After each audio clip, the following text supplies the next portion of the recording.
Hello and welcome to EDU 200.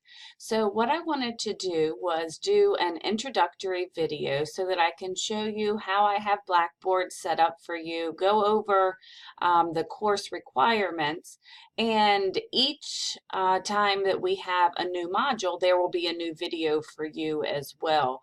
I find that with online classes, as much as I want us to still continue to be a community, sometimes it's difficult because we are only communicating on the computer. So videos are my way of keeping us connected, and I hope that you will find them useful. So a few things to know about this particular course.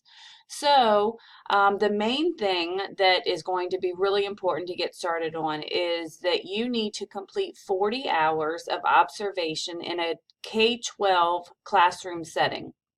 So that means that you can be in a kindergarten classroom, you can be in a 7th grade English classroom, you can be in an 11th grade calculus classroom. So really this is your opportunity to get into maybe the schools or the grades or the subjects that you think you might be interested in teaching in the future, so that you really have an opportunity to get the best information possible. So the first thing that you're going to have to do is complete a placement request form based on the city that you would like to complete your observations in. So on Blackboard, you're going to find that I have put several of the placement requests already on there. But if you're looking at doing a different city, maybe because you're not in the Hampton Roads area, then please make sure to contact me and I'll try and get that information for you. So we want to get this done as quickly as possible because I don't want you having to wait on this placement in order to get your 40 hours done. So along with the 40 hours, you're going to be completing 8 journal entries during your time in the classroom. So again, you are only observing, you're not going to be doing any teaching, and I've given you a list of suggested topics that you can write about in your journal entries, and I'll show you all of that as we go through Blackboard. The other thing that's important to know is that there is a prerequisite of 24 credit hours that need to be completed before you can begin this course. Now, 15 of them have to be completed prior to this course. But if you're taking 9 credit hours or more this semester that will get you over or at least to the 24 credit hours, then you're fine. But you're going to have to submit verification that you have completed at least 15 credit hours. Hopefully you're already at 24. But if you have completed 15, then you also need to show that you are enrolled in at least 9 credits this semester. And again, I'll show you where that is on Blackboard. So those really are the 2 main things that you're going to need to get started on. So when you go into our Blackboard course, you're going to find that each week there's going to be an announcement for you.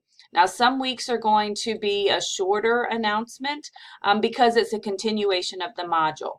So the way that I have set up this course is you're going to be working through 5 different modules. And the reason I'm doing it that way is because we're looking at teaching and we need to look at 5 different areas that are going to be helpful to you as a teacher. So each module is focusing on something different but related to teaching, being in the classroom, etc. So each Monday you can expect that there's going to be an announcement for you. If it is the beginning of a new module, then the announcement's going to be a little bit more detailed and there will be a video also in the module folder. If it's a continuation of a module, then it's just going to say this is a continuation. Don't forget that you need to complete this by the time that the module is finished. The other way that I set it up is instead of having random due dates for all of your assignments, what I did was I have given you a list of everything you're going to be doing in each module, and as long as everything that's due in that module is done by the end of of that module before we move on, then it's going to be fine. And so that way it allows, if things are really busy and you're not going to be able to get something done in the first week of the module, but you will be able to get it done by the second week. So Module 1 is the only module that's only 1 week, and that really is just because it's the introduction, getting you started. All of the rest of the modules are going to be at least 2 weeks. Some of them are going to be 3 weeks. And our final module is actually going to be a little bit longer just because we have a break in there. So when you go into the Start Here and the course information buttons, you're going to find the syllabus, you're going to find the course schedule. I will tell you that probably one of the best things that's going to help you out is when you go to the syllabus and schedules and course policies. Here's the syllabus. This is the course schedule, so I would definitely recommend printing that out. But the other thing that I made for you is actually a checklist. So when you click on that, what you're going to find is I've kind of separated it by modules for you. And so you can see in Module 1, this is everything that you're going to be doing. And so it needs to be done by the end of Module 1.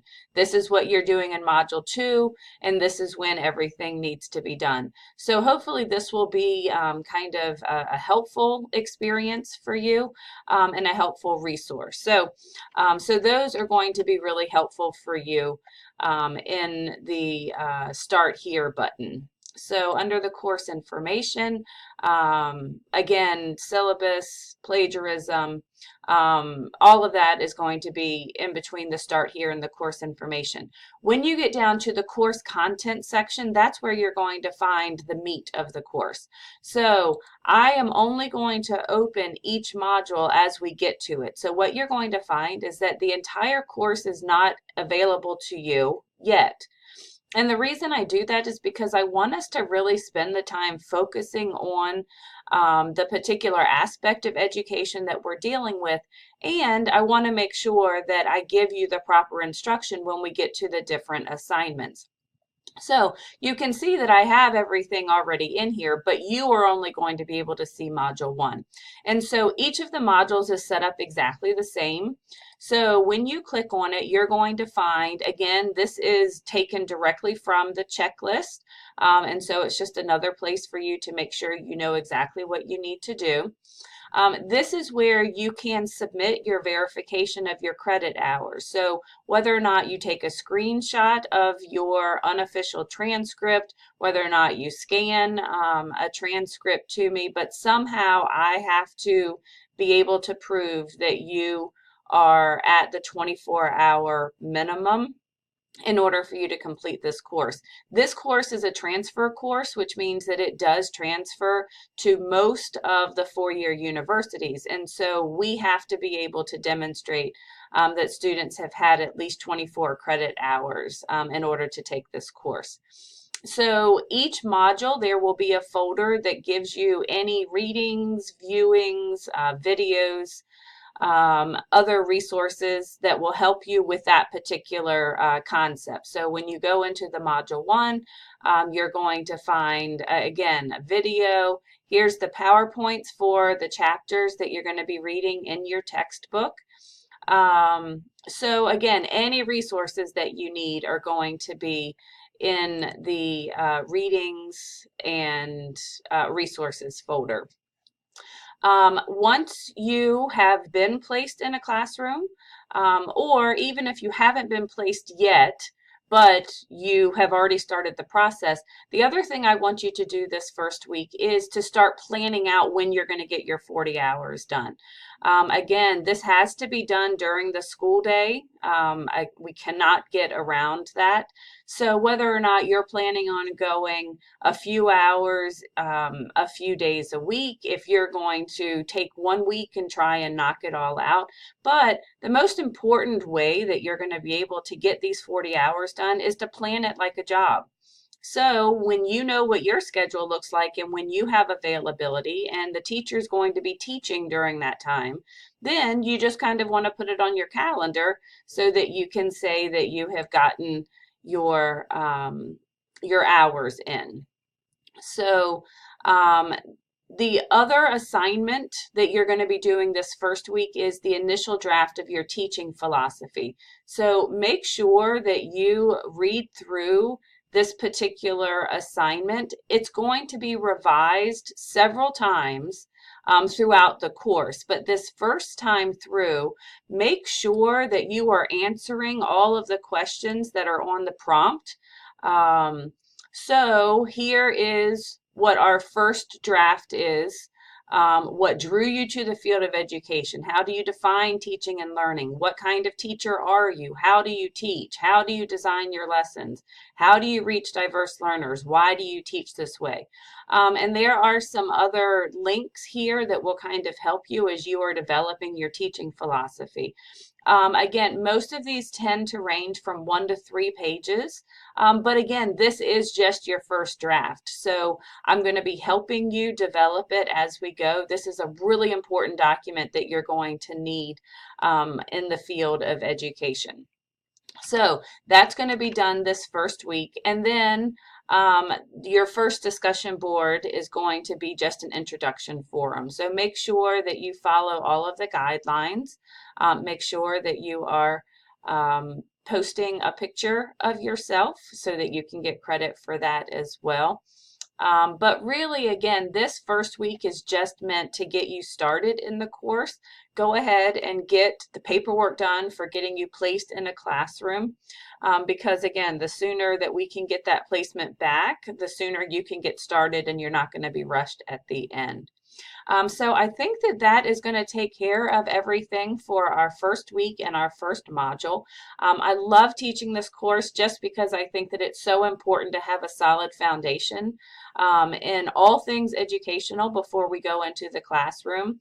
And hopefully it's going to feel like it's applicable to you, whether you want to be a kindergarten teacher or you want to be a 12th grade AP biology teacher.